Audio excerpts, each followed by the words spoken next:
আসসালামু আলাইকুম। যারা ভিজুয়াল স্টুডিও কোডের মধ্যে জাভাস্ক্রিপ্ট কোড টার্মিনালে রান করতে চান তাদের জন্য এই ভিডিওটি করা। তো প্রথমেই আপনাকে নোড.js ইনস্টল করে নিতে হবে, দেন আপনাকে কোয়াক্কা.js ইনস্টল করে নিতে হবে ভিজুয়াল স্টুডিও কোডের মধ্যে। আমার পিসিতে অলরেডি নোড.js ইনস্টল করা আছে, তো আমি কোয়াক্কা.jsটা ইনস্টল দেখাচ্ছি।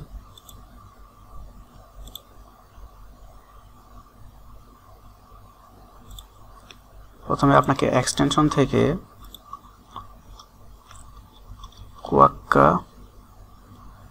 কোয়াক্কা.js সিলেক্ট করে নিতে হবে।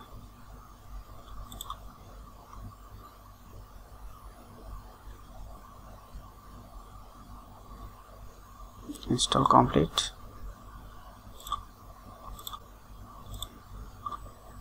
যে কোনো একটি জাভাস্ক্রিপ্ট ফাইল ওপেন করি।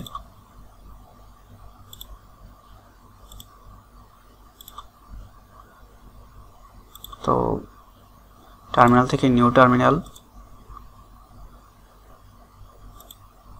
এখন কিবোর্ড থেকে Ctrl+Shift+P একসাথে,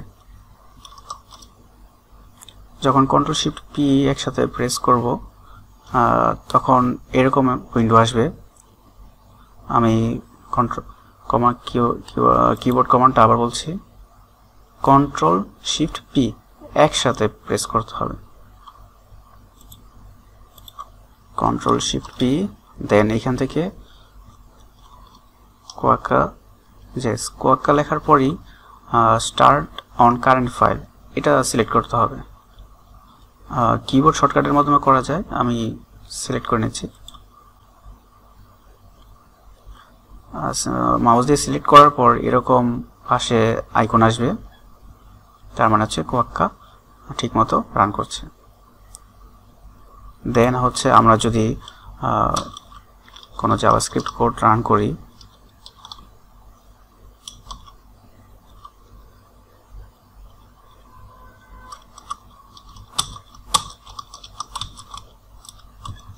দেখছেন পাশাপাশি কোড রান করছে।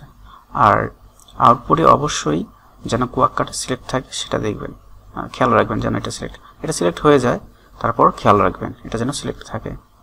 তো আশা করি সবার কাছে আসবে ভিডিওটি। ধন্যবাদ।